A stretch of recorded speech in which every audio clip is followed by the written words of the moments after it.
Good morning, good afternoon, good evening, depend on where you are. Welcome to second CTCN webinar on nature-based solution.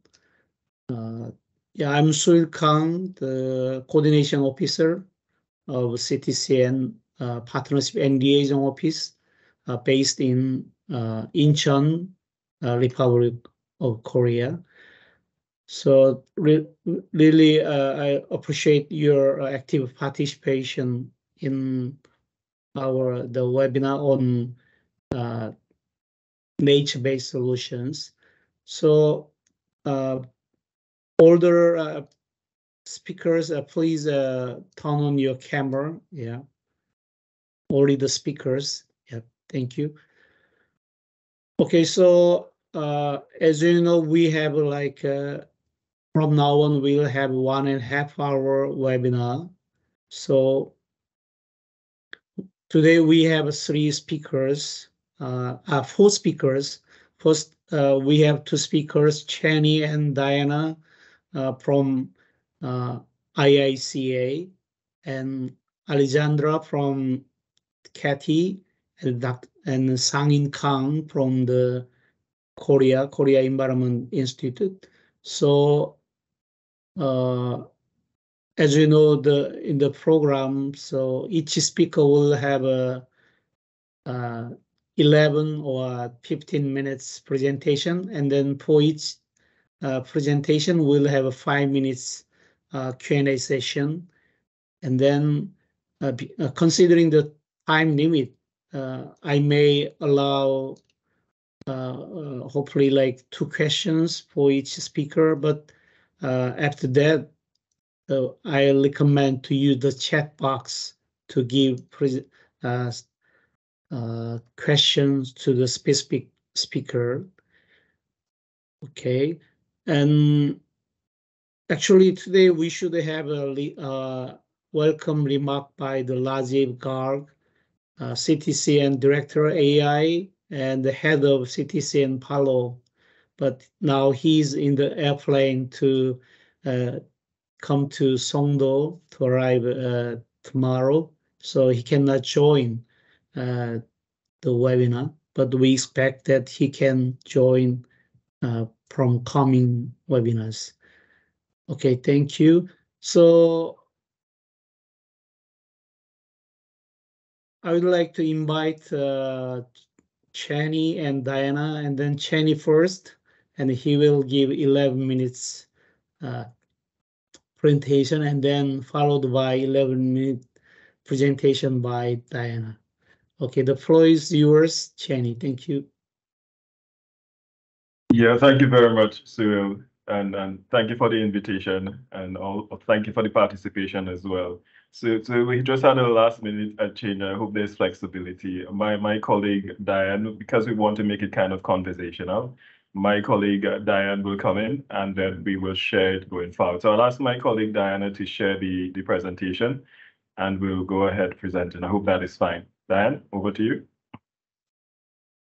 Hi, morning everyone. I already have the presentation up on screen, so just give a thumbs up, let me know if you can see, and we should be good to go. Yeah, Chani?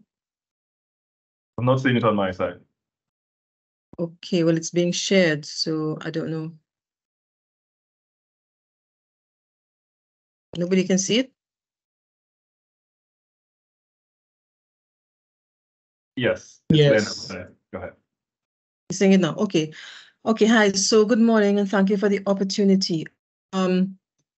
ICA has this project, the title is there, in terms of strengthening coastal and marine climate resilience through upland and ecosystem-based adaptation and community engagement. And the title of this presentation basically says what we have been trying to do for the last 3 years and almost 3 years and a half.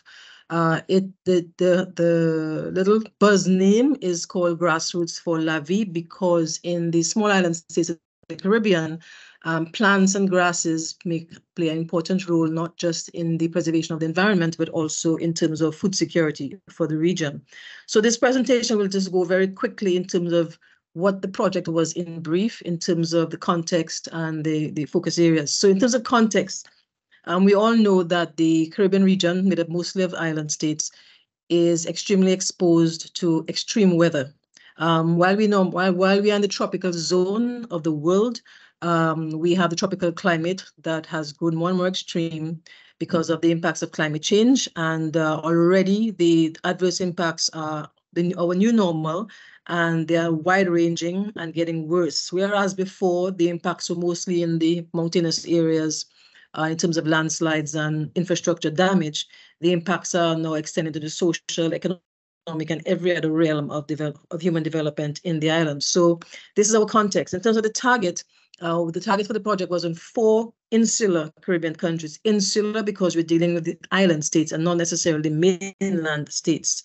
And these would be Antigua, Dominica, St. Lucia, and Tobago. These are very small islands in the Caribbean, very small islands in the world. And while these islands are not necessarily the culprits of the major causes of climate change, they are among other islands that in the Pacific, they are deemed to be most vulnerable, and they are also woefully under-resourced in terms of their capacity, human, institutional, finance, and otherwise, to deal with the massive impacts of climate change. The focus of this project, which I think is the focus of this conversation here today, was on ecosystem-based adaptation, nature solutions, and climate-smart agriculture, largely on soil and slope stabilization. In 3 out of the 4 islands that we have targeted, we have mountainous topography. In 1 island, the situation was different. Chani will go into more detail for that. But in what was considered was that these ecosystem-based adaptation, nature-based and CSAs, they were essentially a good fit and a go-to for climate action in these kinds of developing countries that are resource. And then our strategy really was the whole strategy of the EBA principle, which is for the planet and for the people, meaning that what is done for conservation and preservation, environmental ecosystem-based survival, what is done from that sphere has to provide benefits to the persons involved, the communities and the stakeholders. And therefore, it is not a either or approach, nor is it one first and the other later approach. It basically is a recognition that both of these approaches, for the people, for the planet, they must go together in a relationship. Okay.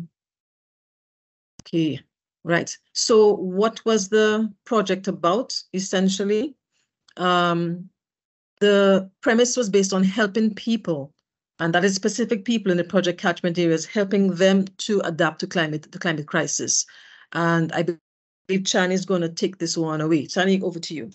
Yeah, definitely. One of the things that we recognize and we always say, but we wanted to capture within the project is the fact that the climate adaptation must be local.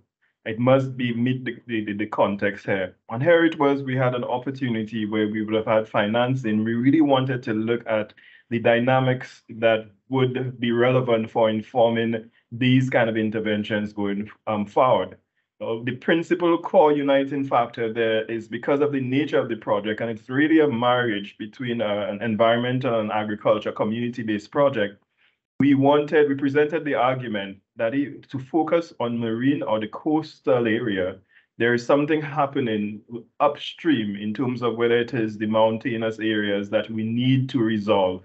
The principal thing being the erosion and all of the hazards that affect or contribute, or factors that contribute to it. So the commonality is that all of the areas that were selected were close to a marine coastal area or a riverine area. And the intervention was, how do we use the nature-based solutions and the eco-based systems approach here for us to really implement some interventions. So as you would see on the first picture there, and they're very diverse and very rich in terms of experiences. You would see the first one on the left in Antigua. It was actually a landfill field. And that landfill was close to both the sea area, the beach area, and also to a freshwater area there that was used to harvest something that's economically viable for some persons in the area. And so we looked at what if we implemented the interventions there on a landfill area. The other approach that perhaps ideally constitutes the original thinking of it would be the second picture here in Petit Soufrière, where you see that there is a definite flow from the mountains into the sea. And we were looking at how do we stabilize the slopes there, lessen the sedimentation load coming down directly into the riverine and also the coastal area. So that is another scenario we looked at. On the bottom left, we see also from St. Lucia, we looked at a site where there was a quarry, and that quarry was very close to a riverine area, a river that leads into the marine area. And again, we looked at how can we implement some interventions to reduce the sedimentation load there that we know would affect a lot of the quality of the riverine area and also the marine hair. Lastly, in Tobago, we also looked at the issue of how do we stabilize the slopes on the riverine area.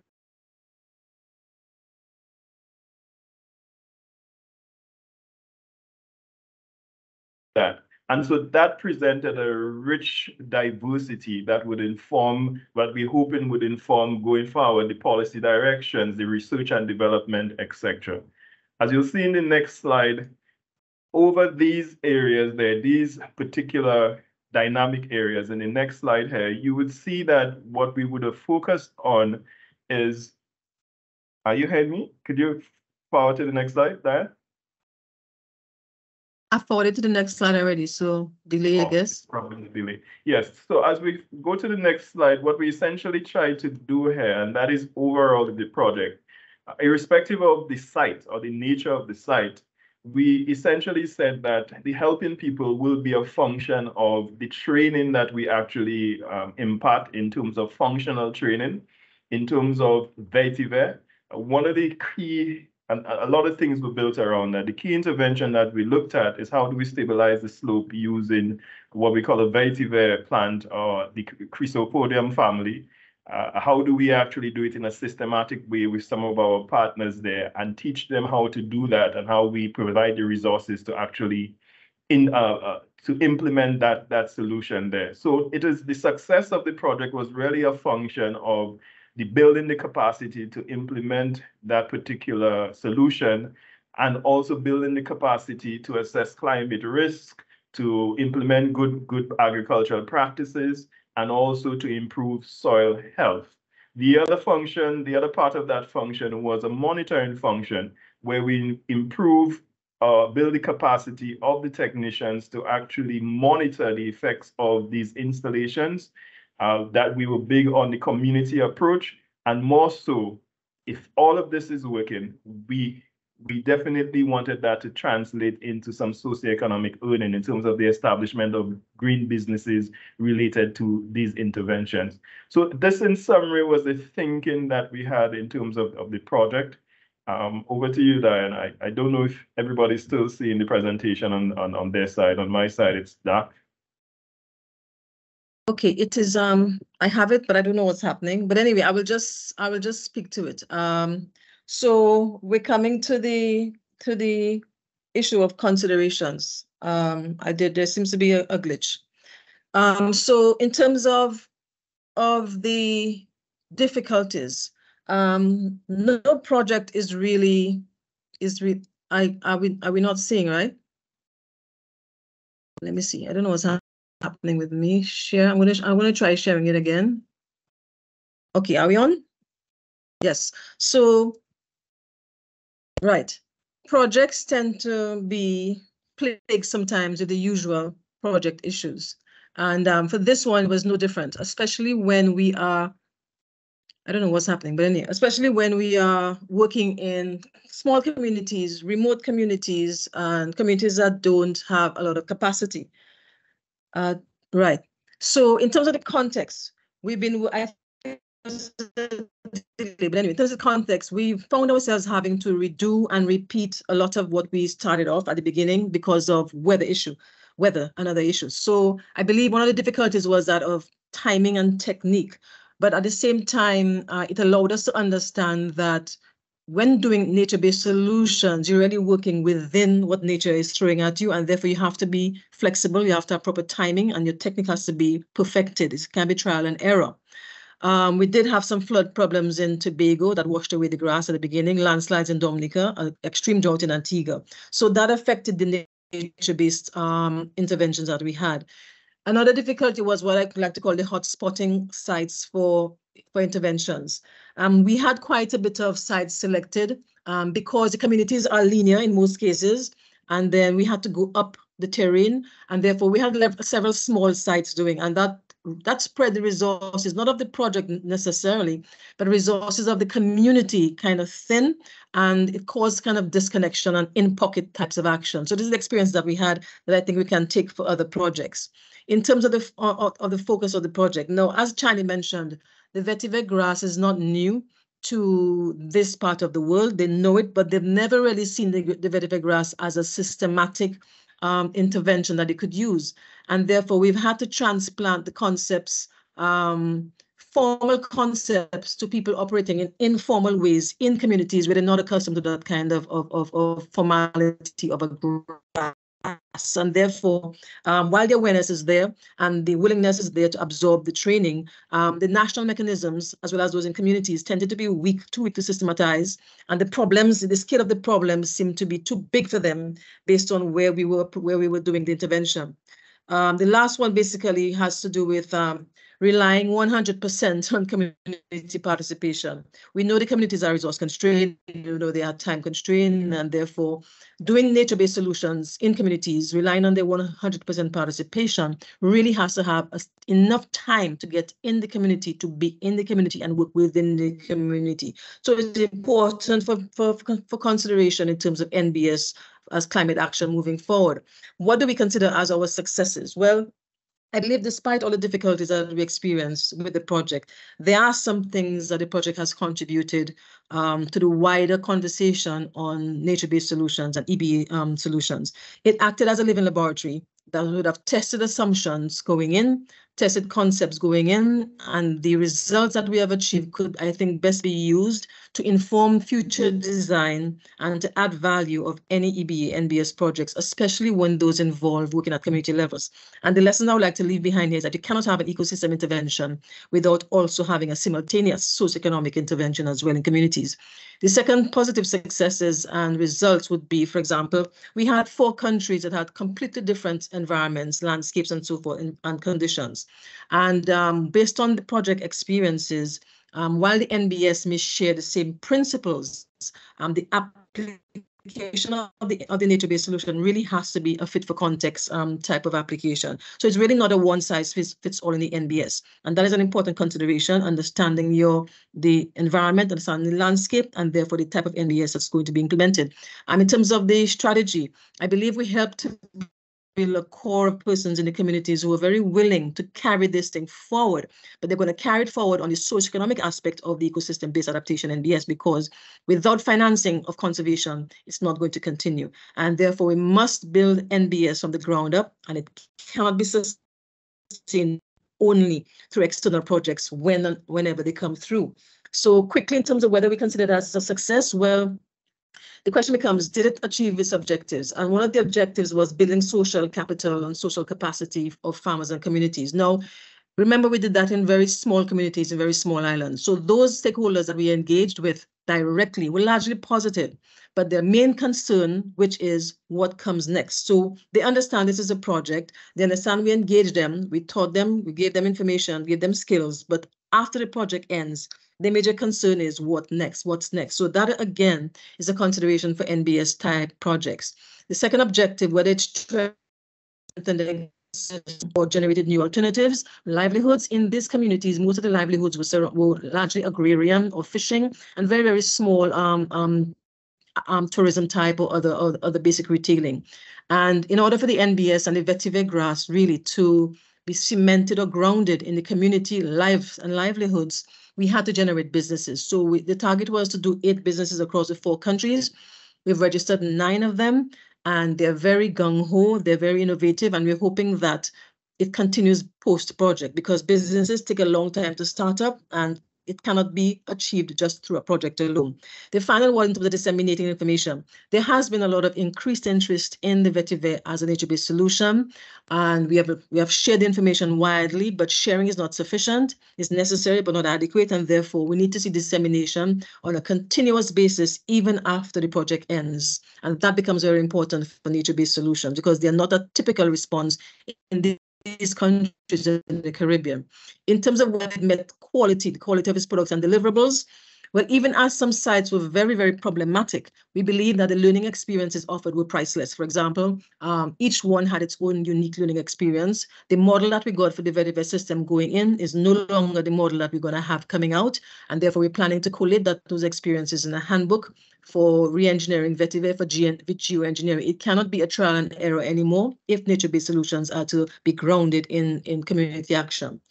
The new farmers also provided with tangible support to complement the technical training. A lot of the farmers were complaining that we give them workshops and training, but not the tools to do their adaptation. So therefore, this project matched technical support with tangibles, provided them with tools and resources to actually begin the process of adaptation and transition. And the business support provided to the green businesses was also valuable. But again, as I said before, as a startup, they go into need continued support post-project. That becomes important. In terms of the impact, it's a project impact will happen years after. So can it be sustained? Important for sustaining the project impact is that the community persons must be assured that they can earn a decent and sustainable livelihood from a nature-based solution. This is essential to incentivize them to continue and to expand. And that is the essential socio-economic pillar of the EBA principle. Also, the lessons learned and improved practices need to be consolidated. So we move from the several small and mini sites where we demonstrate that this can work and we learn the lessons and we corrected the errors. We need now to utilize all the lessons learned to a much larger scale, much more impactful area that can show that these results can be indeed scaled up and can make a difference. And that will also provide some additional opportunities for the green businesses involved in the geoengineering using VetiVet.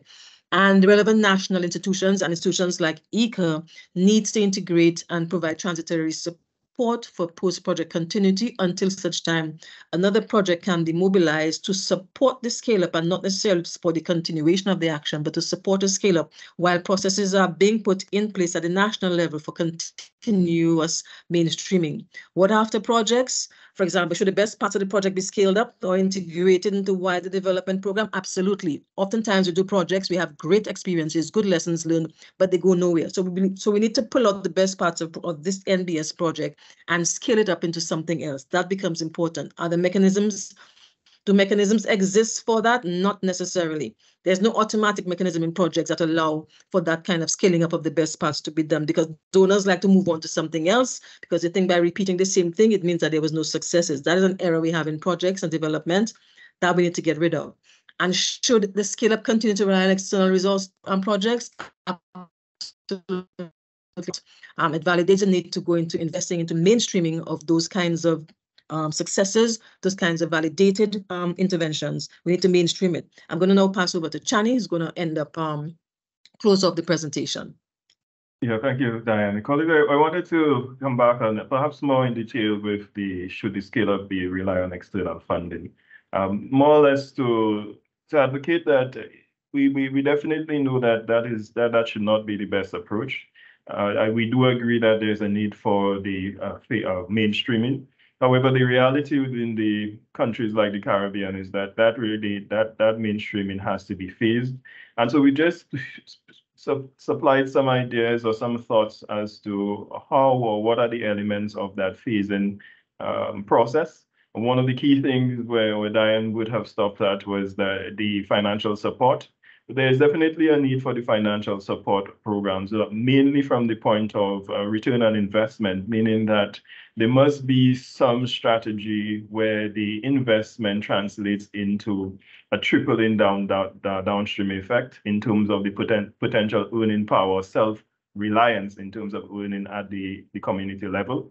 That is very important. Currently, in terms of the financial support, and perhaps sadly, and we are moving away from that, we definitely rely heavily on externally funded projects to actually do these kind of works. But we definitely would want to have a more blended approach where we have both the public and private sector. And we may want to be, or we should be, regional in scope in terms of having that solid regional routine or mandate that would inform that action there, sustaining there with that financial program supporting the research, development, and demonstration, but more or less the adaptation or the adaptation of some of these things, these interventions there. More so, it must be budgeted, and I think that is where we'll get a clear sign of the mainstreaming, where in the country budgets, the national budgets, if this is an area that is very solid, that could have this great return on investment, social return on investment, and we definitely would want to see that reflected in the spending of the countries, whether it is in terms of a greater percentage of the budget allocated to research and development, etc. So that is one of the first pillars there in terms of really designing that financial support programs beyond externally funded project. With that, definitely that comes the issue that if we are doing this here, perhaps the most efficient and effective way is that we need to systematize how we actually do it and more or less synergize the research, development, and dissemination with the supporting technical cooperation, which I think is very instrumental in terms of sharing and perhaps cushioning or buffering or allowing the adaptation in the different countries, etc. So that is very important. Presently, the issues that we have with this here is that there are funds. When you look at the external funds environment, you may have several persons vying for these funds and several persons having projects. But how does that consolidate in terms of moving the needle on the ground? I think that there is room to improve that. How does it consolidate to informing or building the capacity of research in terms of the academia, the present research landscape that we have, both public and private? That also needs to be a square focus in the strategy to enable or facilitate the continuation of NBS and EBA approaches. So far, we have the University of West Indies that has a regional mandate for research and also education. And we also have institutions like RD that also has a regional mandate, Caribbean mandate, for research, field research. All of these agendas, we need a greater speaking and coordinating so we maximize the impact or the effective use of the finances here.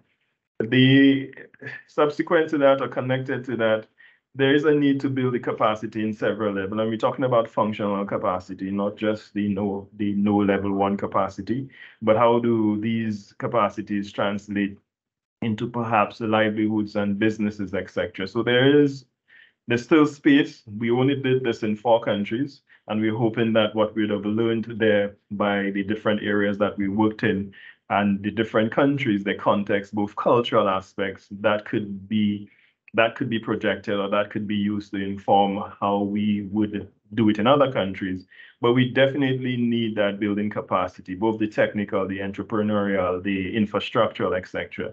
One of the key issues in terms of the research and development here is we definitely need to improve our laboratory system, the type of analysis, the research there, the continuity of it.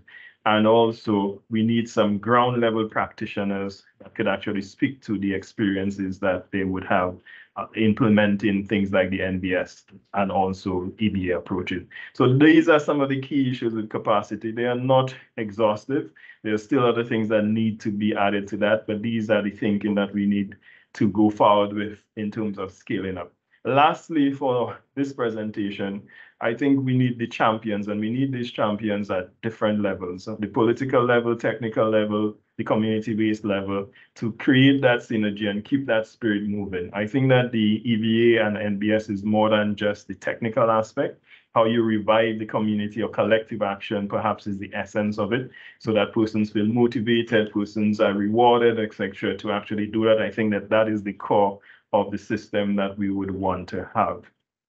And so with that, colleagues, we move on to the conclusion. We definitely, through the project, it emphasized that the nature-based and eco-based solutions, they really are vital for addressing the negative impacts of climate change. A lot of it is because you have that both the ground level up and also the top going down, which we would like to improve. So it's very, very essential that we do that. It is something that is relatable. Like Diane said, some of these solutions have been used in terms of the vetiver grass. What we need now is really synergizing of these things in a systematic way, adding the science to it and really implementing it so that we could present it as something that will produce reproducible results. However, with all that said, we don't think that this is going to be done. Sustaining the conservation and climate resilient action, it is not for free. We don't think that if persons are not getting things that whether tangible or intangible, that it is going to be continued. And so therefore, resources are really required to actually do that, whether you talk about human resources, the motivation, the time, the ability to earn a living, and more so holistic long-term approaches that would reawaken and sustain the community capacity and spirit to act collectively. So colleagues, this is the presentation in summary. We do thank you for your attention, and we definitely would invite you for some questions and answers or comments. Thank you. Over to you, Sue. Thank you, Diana and Chani, for the wonderful presentation to deliver practical ground work and challenging lessons learned. It was a very comprehensive presentation. So considering the time limit, we may have one question from floor, and then I'll encourage to use the chat box for other questions. So please, yeah.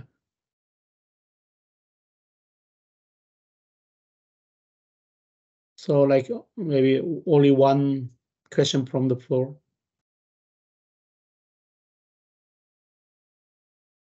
Okay, so I think that I'll make one short questions. So usually you introduce the four project in 4 countries. Usually, how long does it take to finish like a basic works for each site? You consider how many years to finish one project for the basic work? Just to answer that quickly, the countries are small.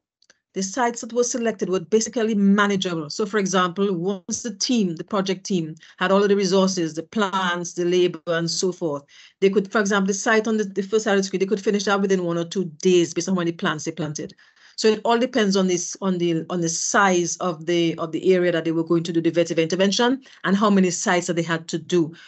A major impact on our nature-based project was the COVID-19, but then that was an outlier. We don't expect that to happen every time we have a project. But outside of that, I think once everything is mobilized, the community, particularly the community is mobilized and the resources are flowing, and the size of the site, a site could reasonably be completed within a week based on the size and all of the resources being available. And based on the number of sites, the project could go on smoothly. So a project doesn't necessarily go beyond 2 or 3 years, but because we had the hiccups at the beginning, we had to extend by around 6 months. But the business part of it, the business development part of it needs to go longer. Okay, thank you for the wonderful answer. And then I think that such a business part is also really important and very critical. Okay, thank you. Actually, if you have more questions, please use the chat box. Thank you, Diana and Chani. Okay, now we'll move on to the next speaker, Alexandra from the CATI. The floor is yours, Kathy. Thank you. Alexandra, thank you. Thank you, Cyril. So you should be able to see my presentation now. Perfect. Okay, so I'm just going to go ahead.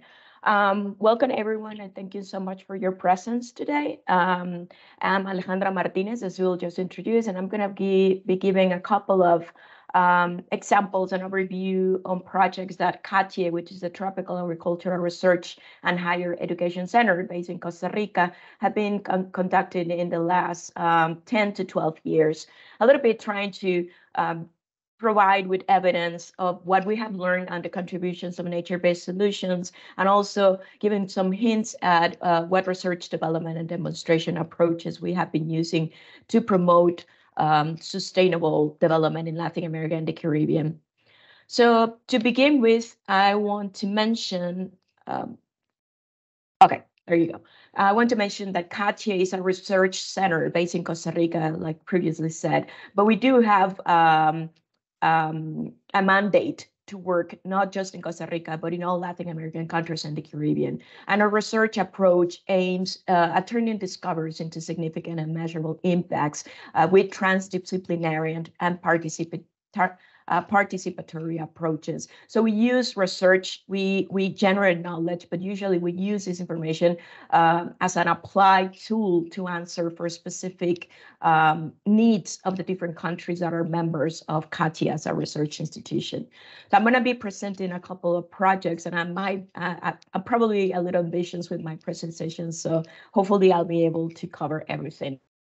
The first project that I want to focus on, thinking about the subject that is bringing us all together today, which is the nature-based solution approach, which is basically how do we use nature to answer pressing issues in society? How do we use nature to boost these solutions? And how do we go about implementing approaches that enable communities, as Chenny and Diana just mentioned in their presentation, to take advantage of this information and use these tools, use these technologies to build sustainable development from the bottom up. So the first project that I want to focus on has to do with smallholder farmers in agricultural landscapes in Central America. And this project was already implemented since 2012, but it was at the time one of the projects that went very deep into the concept of ecosystem-based adaptation, creating like a concept and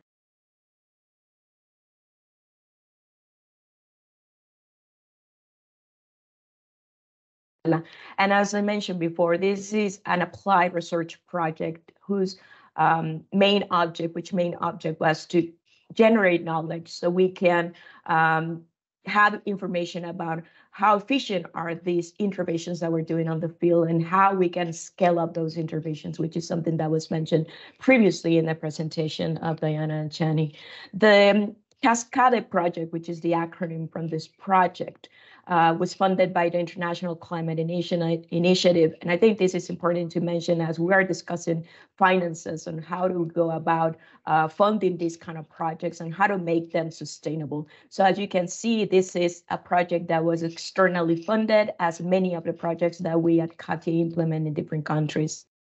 So the project goal was basically to assess vulnerability of smallholders, and we focus on subsistence and coffee farming communities, trying to go about how to make agriculture more climate friendly or climate resilient, how to create more resilient farming communities. So a lot has to do with agriculture. As you may know, the nature-based solutions approach focuses not just on actions, but also on policies. And it has to do with basically promoting this idea of sustainable agriculture, sustainable forestry, to answer to these from this society challenges. Or the outcome of the project, but what we're looking for this project was to create ecosystem-based adaptation strategies that were in place in this community so they can keep working on this transfer information, transfer knowledge, and make them their own. So once a project finishes, as one of the main, which is one of the main concerns that we all of our organizations have, all organizations that implement projects have, is what happens after the project ends. So it's empowering these communities to have these technologies, this new information, this knowledge to go about with their productive systems to move from the initial point where they were at the beginning of the project, and hopefully have something else at the end that can help them deal with climate risks and climate variability. I mentioned before that the target population was farming communities, and I'm going to stop very much in that. I want to mention a couple of the contributions of this project, and bear with me, we have a little time and we cannot be exhaustive into all of the things that we achieve with this project. But basically, I think it is important to mention that as a research center, our focus is also generate knowledge, generate scientific information. So publications is a big part of what we do, trying to disseminate the knowledge that we acquire, what we have learned, and how we can transfer that information to other communities, meaning how do we scale up also the impact of what we found into other regions through knowledge dissemination and knowledge transferability. The main things I think from this project had to do with the climate change strategy, with the science agenda, how do we advance that in the different countries that we worked on. Again, focusing on novel methodologies, transferring this information, this new knowledge, and having evidence on the role of the natural ecosystems in helping these communities cope with climate change. Evidence is really important, and I think in general, when we deal with nature-based solutions and specifically with ecosystem-based adaptation, there's many projects that had been implementing, that are being implemented right now, that will be implemented, but we then lack on what the evidence is that this is actually working. How do we move one step forward to prove that these interventions are actually having the impact that we're looking for? And that is critical if we want to scale up these interventions and we want to be successful at tackling climate change risks and work with mitigation factors. Something else is everything that has to do with capacity building. Katia is very big on strengthening capacity of its partners, the communities that we worked on, and also different key actors that are involved somehow in the projects. So that's one of another major issue that I wanted to mention. I'm going to move to the second project, and the previous presentation was talking a little bit about how do we scale up. So this is another angle from a previous project where we learn things that can be scaled up. Now we have a second project that is actually working on the scaling up of these ecosystem-based adaptations, and is focusing also in Latin American countries like Costa Rica, Guatemala, and Ecuador. And this is focusing on 4 different components. We have to do with governance. How do we strengthen the governance of these communities? Talking about sustainability and owning these approaches and working from the bottom up with local governments, with local communities, but also trying to create that ripple effect. The second one is the implementation of the actual actions or activities that we implement on the field. That is also important. How do we transfer the information to the communities and to the farming people that are the ones actually doing things and taking all the risk. This we do also through capacity building, through engaging with different sectors from private companies to think about financial access, either from local governments to the main government or also the private sector. How do we have all these actors together to think about the importance of financing this type of interventions or the types of actions? Because at the end, it is creating a better environment, and it's making these communities more resilient, and probably having the government investing less in recovery or managing shocks, negative shocks. All of this has to do also with the long-term impact that we're looking for in this project, which is to have all these key actors, like I mentioned before, from the public sector, from the civil society, and for the private sector at many different scales, whether that's local, subnational, or national level. How to have them talk to each other, realize or recognize that these kind of interventions, nature-based solutions, do have the impact that we're looking for, and that we need to keep working together to make that more sustainable and working towards the sustainable development of the communities and the countries themselves. Third project that I wanted to mention in the time that I have is something else that we've been working on Costa Rica specifically. And this is very interesting because this is something that it's being worked hand in hand with the local governments of the greater metropolitan area, which is one of the most densely populated areas in Costa Rica. So basically, we're using GIS tools to create images that show how the construction index and the vegetation index might give us some insight into the contributions of the green spaces to reduce risks or even to reduce temperature specifically in this greater metropolitan area. This graph is only showing that whether the construction indices increases, the vegetation index decreases as expected, but also increases the temperature in this very densely populated cities. And the work being conducted with the local government, it's actually something that they asked for. They want to understand how they can make the environment in the cities more resilient and more healthy for the urbanites. So it's something that it's already happening in Costa Rica, where cities are actually asking how we can help them with knowledge and research and data to create better cities, more healthy, more green. Some of the things that we're doing with this information is that we have been able to calculate several different variables that we are monitoring on a regular basis. For instance, percentage of natural infrastructure or green infrastructure, individual contributions, how much riparian vegetation, how much vegetation in total, how much of that is publicly owned, how much is private. And this provides information to the managers, to the local authorities, to create better plans to work with people in cities, to create more green cities as the legislation in Costa Rica recognizes them. They don't implicitly talk about nature-based solutions, but they do recognize that having greener cities or a greater vegetation cover do help in many ways to control many different things like temperature, like noise, like contaminants in cities. So it's already something that it's been done, looked at, and it's a lot of interest in Costa Rica. That also comes with the fact that we also want to look at how the cities can create biological corridors.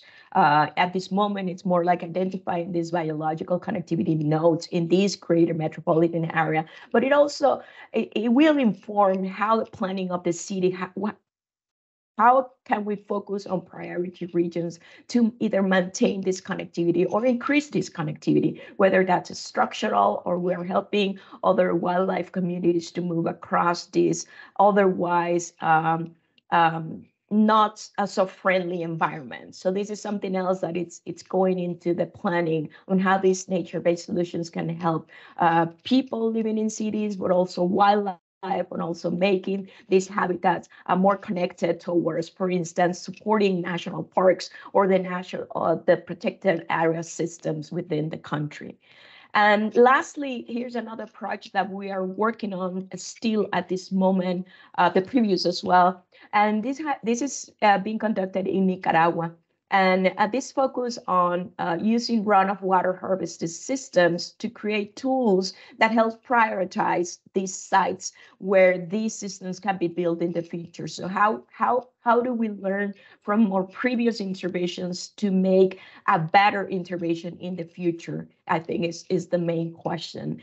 Having, for instance, looking for the impact that having this information will reduce time for implementation. And there's already a wide interest from the audience, whether those are local technicians working on the field, farmers, families, farming families, whether those are academics or institutions. That interest is how do we make these implementations more efficient and more cost benefit, a better implementation. And this has created, for instance, we've been able to develop methodological tools, created applications that are free to any user that is interested, that can learn about these experiences and also replicate these experiences. Again, going back to the scaling up and activities is how do we use this information to have a ripple effect? How do we use this information not only to get to more people, which I think it's super important in terms of dissemination or making this implementation very cost benefit. How do we amplify the knowledge and the impact of all of these initiatives? So all of these tools are widely available, free, and they can be used to learn about the project implemented in Nicaragua.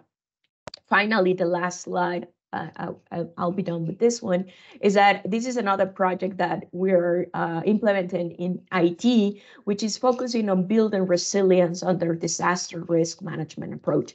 Basically, the interventions that we're conducting in here is focusing on recovering those green spaces within the city, basically through reforestation and also protecting the remaining urban forest. Also, an idea is to provide this information to the local authorities to work on a planning on the planning of the cities that can help make these environments more people friendly, but also biodiversity friendly, and of course prioritize the fact that there's many ecosystem services that are being provided in the systems that we need either to conserve or increase in the near future.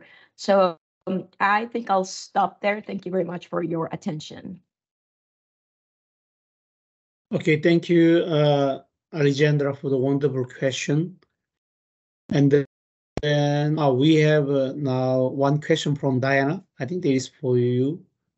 How we all benefit from good initiatives in NBS to reduce the learning curve and enhance success and mainstreaming. Can you see the question from Diana from the chat box? Yes, I can see the question from Diana. Thank you. I think that's a very important question to ask. I think all of us need to ask, what are we doing with our projects besides just implementing projects?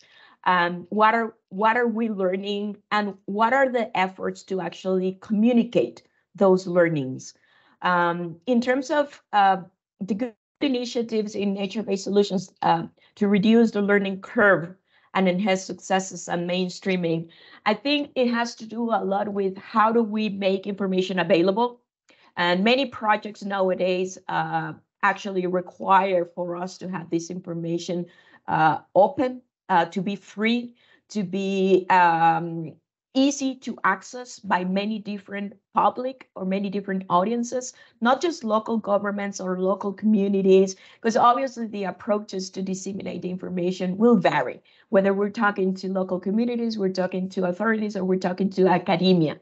But I think the more we share what we learn, the more we can also build on this knowledge and go a step forward to the next level. One of the main issues as academics, I think that we have, and I'll take that for my own evolution as well, is that we think about papers, publications, manuscripts, and then we don't invest that much effort into communicating the knowledge that we have gained in an easily accessible way to all of those that are actually implementing things on the field and making decisions every single day on their properties, on their farms, etc. So I think it has to do with how do we translate, if you want, the academic or the scientific information to make it readily available to everyone. So you don't have to wonder what's a p-value, what's a percentage, but make it more easy to understand. And I think that will help a lot to get us over that learning curve, because then it's already information available. We don't have to go back to zero to acquire that information. We already know it. And the idea would be that it's like public knowledge, general knowledge, so everyone knows. I think that in most cases, if we go out right now outside of our office and outside of being in front of our computers talking to each other, and we go out and ask people in the street, do they know what's a nature-based solution?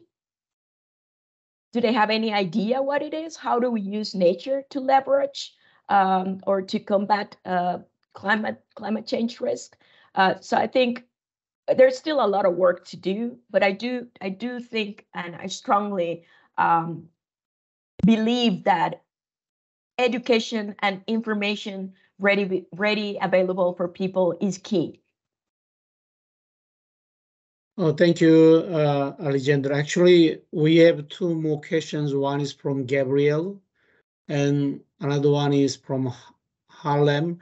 I think that Harlem also made a question to Diana and Cheney. I think that Diana and Cheney can reply by chat box, but actually I'll give floor to Alejandra for questions from Gabriel, and then Harlan shortly. Yeah, thank you.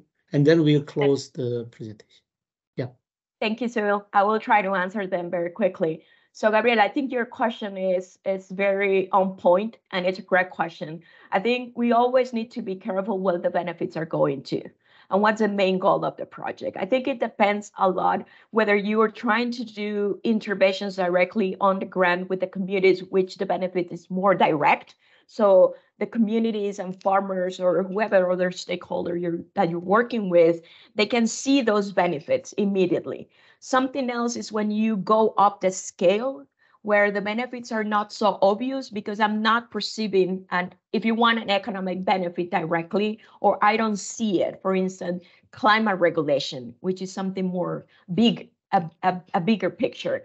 But then you need to work with governments and making sure that those benefits trickle down to the people that are actually the ones that are safeguarding, for instance, forests, that are making sure that that deforestation doesn't go into protected areas, that are making sure or that they're doing a really good job with their productive systems and reward those kind of behaviors. And I think that's something else. And this is where policy comes into play. And that's something else that can be tackled with nature-based solutions. So we do activities on the ground, but we also work with policy. How do we work with policy at different levels so all of these benefits get to all the people, everyone involved? And that, I had to admit, still a big challenge. We haven't resolved that, but I think this is something that we need to keep working on. The final question from Harlan. Absolutely, this is a major issue, and it's across Latin American countries. We see that in Mexico, we see that in Costa Rica, we see that in Nicaragua, Honduras, Guatemala, in many different countries. And I think it's a common challenge. How do we keep people sitting on the table talking to each other? I think that's the first step.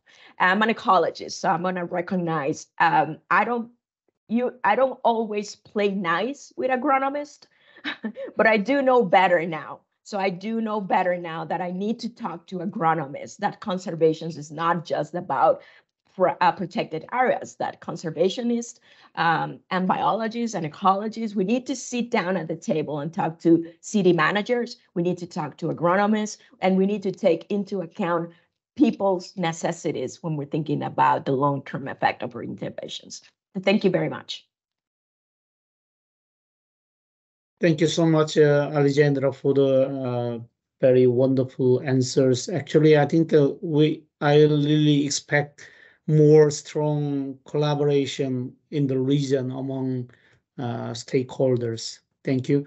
So actually, as you know, our focusing region for NBS is Latin America and Caribbean, but now I would like to invite speaker from Korea. He's really working with the CTC and technical assistance project in Solomon Island. So I think that, but his experience, ongoing project really may help also give many insight to colleagues in Latin America and Caribbean. So it's now midnight in Korea. So thank you, Dr. Sang-In Kang, for your participation at the midnight. So the floor is yours. Thank you. Yep. Can you hear me? So yes. It's my pleasure to be with you tonight to present what is going on with Solomon Island. And yeah.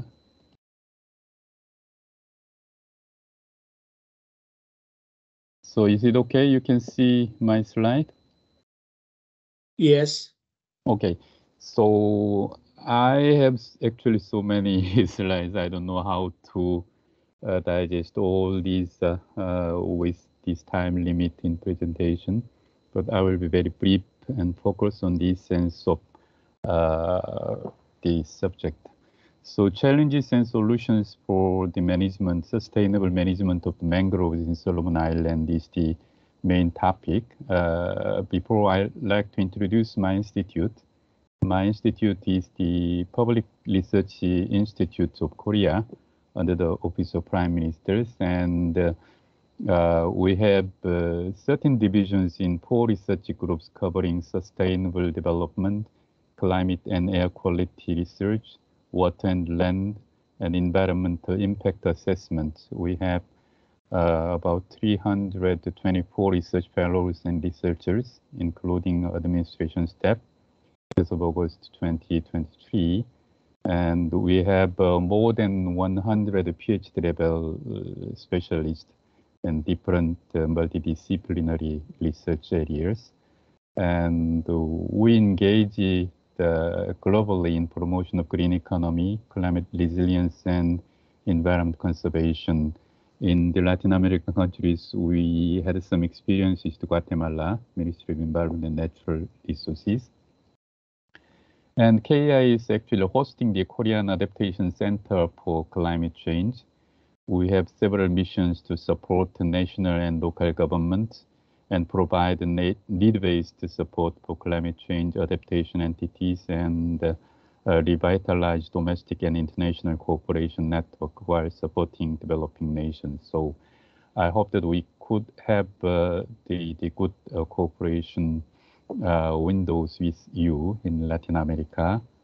And KI is providing actually Solomon Island with technical assistance on integrated coastal zone management planning for the mangroves. It was requested last year by the RD Solomon Island, and the final objective is to provide some recommendations for laws, policy, and regulations. But we are seeking to produce tangible outcomes on the ground, considering the special socio-economic development context and ecosystems there. And this slide shows some workflows from the bibliographic analysis and establishment of technical assistance coordination mechanism. We proceeded to overview and scoping meetings till now.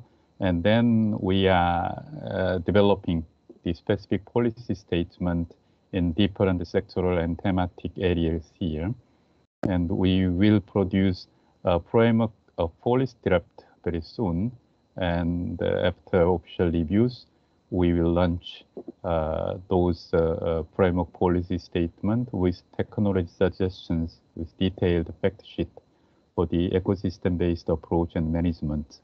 We hope to scale up opportunities with global facilities such as GCF and other bilateral ODA agencies.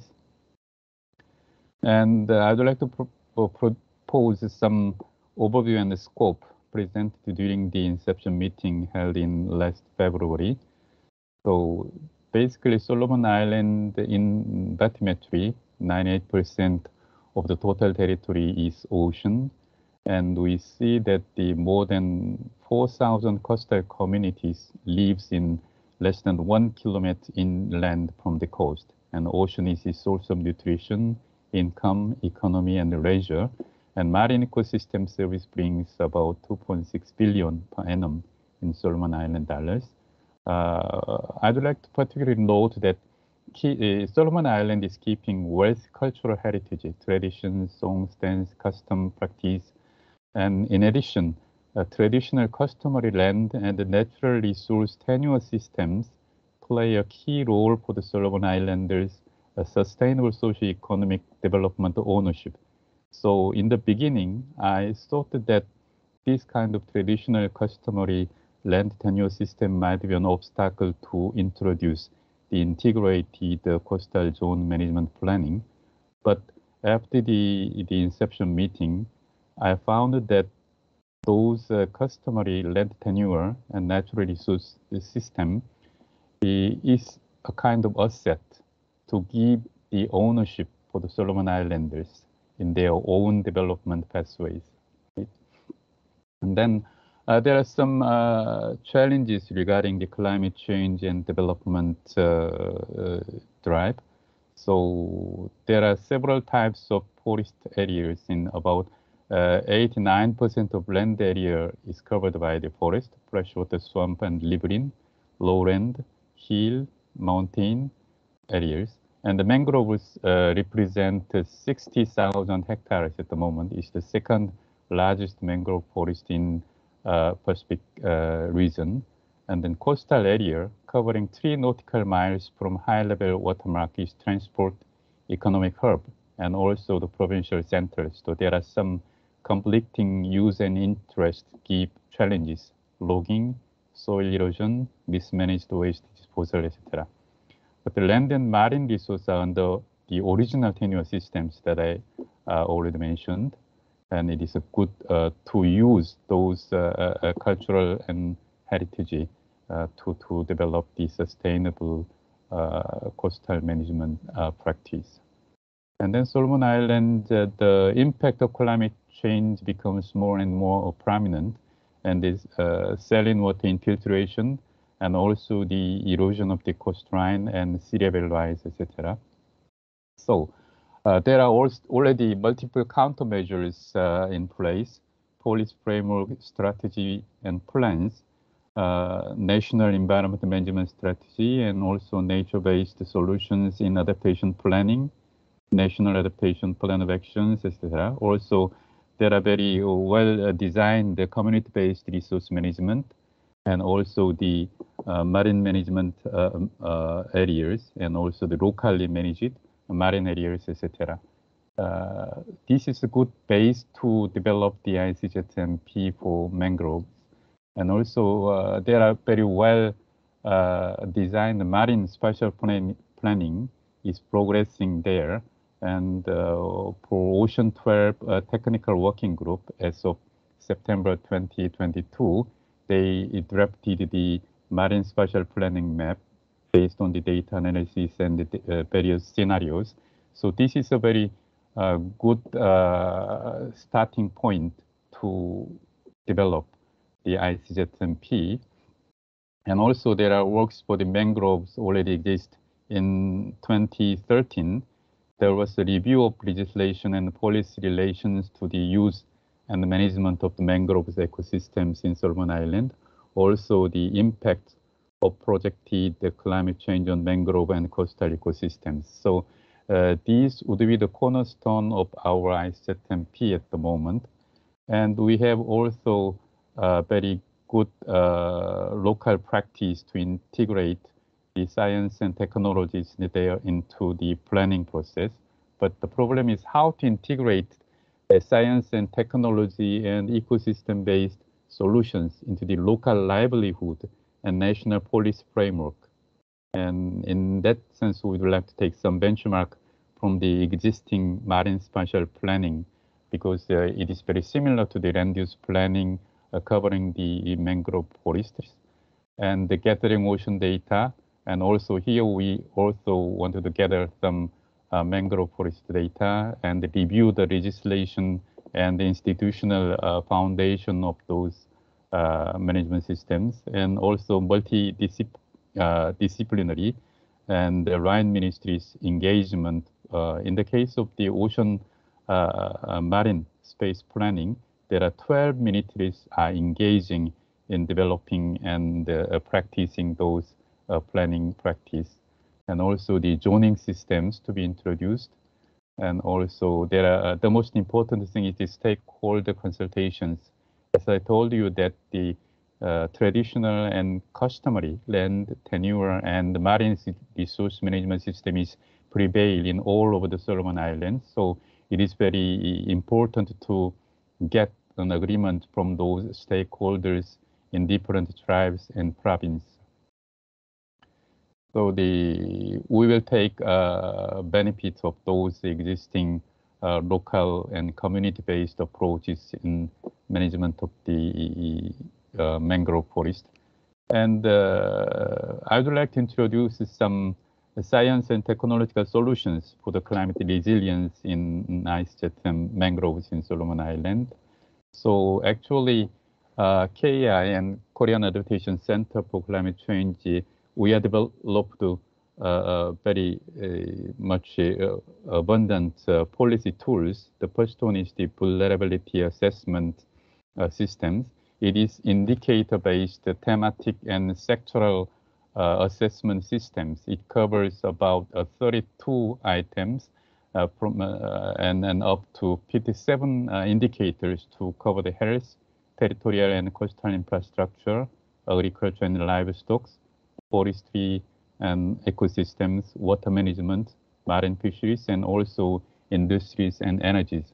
So this kind of assessment tools can be delivered through these technical assistance project.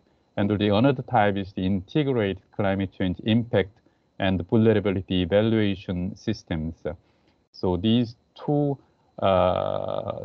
policy tools would be quite useful to be shared with the Solomon Islanders.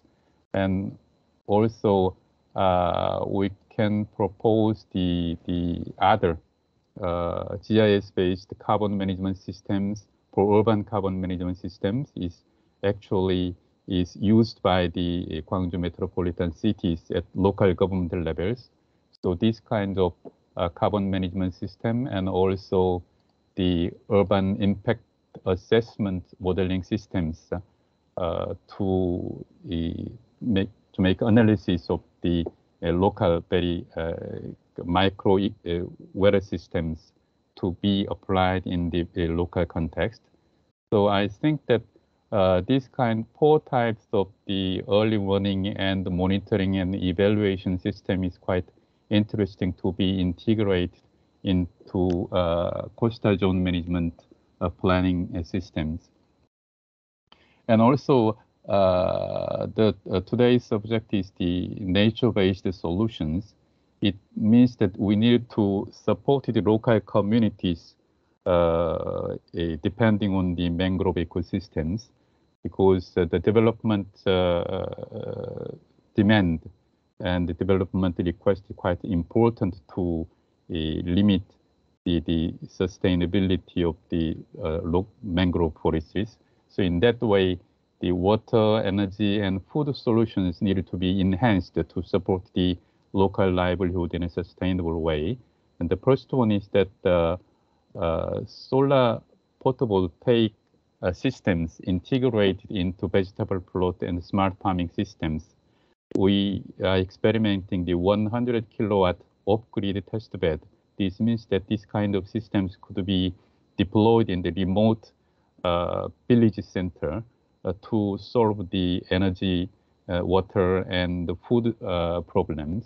And also there is the active engagement in the farmers cooperatives in deployment of this kind of solar PV systems.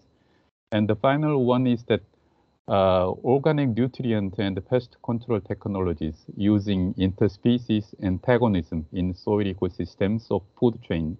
I think that this one is the most tangible and interesting nature-based solutions to be deployed in many rural economies in many developing countries, especially in the Latin American countries. So these are the end of my presentation, and thank you very much for your attention. Thank you, Dr. Sang-In Kang, for the wonderful presentation. You delivered really ongoing practical works in Solomon Island, and then you provided very useful tools you are having, and then you also suggest very good potential activities or technologies for the water energy food nexus and solar PV. Okay, so floor is open. So if you have any questions, please raise the questions to Sang-In. Thank you.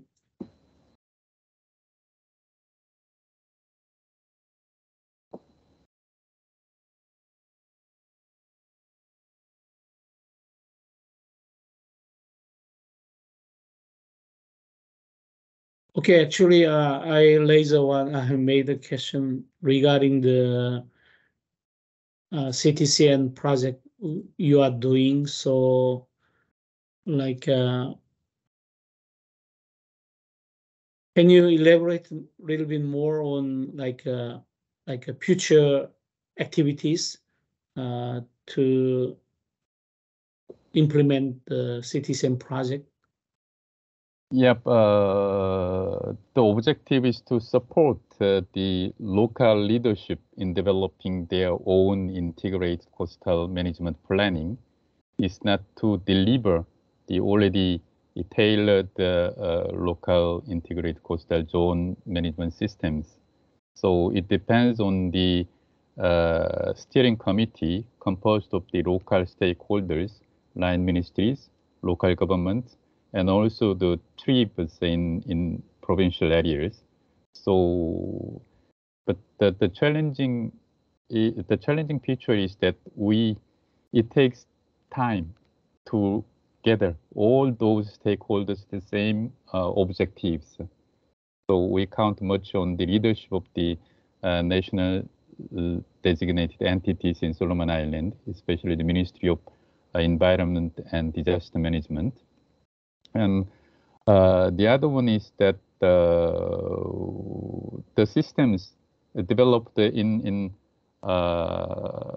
assess and to monitor the environmental and climate change impact, and also the assessment of the local livelihood vulnerability is based on the open source development tools. So it is very easily delivered to the local stakeholders. In that sense, we are approaching the Solomon Island national universities who can receive those kind of tools and programs to use by themselves to make analysis and to propose their own ways of proceeding, etc. Right?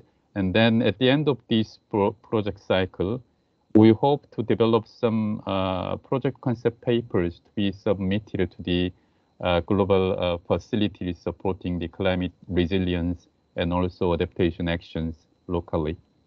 So this is at the moment the objective afterward of this technical assistance project. Yeah, thank you for the wonderful answer. Actually, yeah, I'm looking forward to like seeing the impactful outputs, and then also expect that the tools you introduced in the presentation developed by the KEI really hope can be like also disseminate or utilized in Latin America and Caribbean regions. Yes, I hope that today's participants, if they need some support and technical assistance from my institute and our centers, we are quite free to help you and to share the outcomes of our research programs without any cost, right? Okay, thank you, Dr. Sang Kang. So I think that if you have any further questions to all the speakers, you can communicate with emailers with those 4 speakers today. So I think there is time to close today's webinar. And actually, before closing, I would like to introduce the coming webinar. So it will be 11th September next month. So the topic is energy systems. So mainly our focusing area region is Africa, but actually we are now contacting speaker from the IEA, and one person is confirmed here. Leiko is from National Renewable Energy Laboratory, NREL from USA.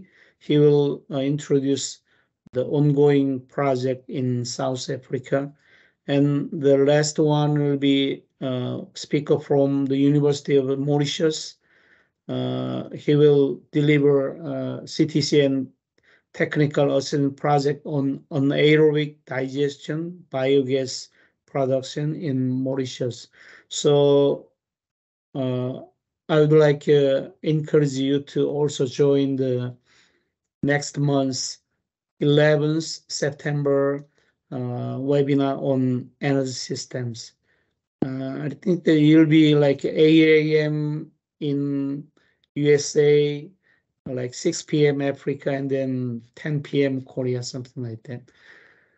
Okay, so thank you, everyone. Like it'll be in the early morning in Latin America, but it's midnight in Korea. So I really appreciate your active participation and presentation.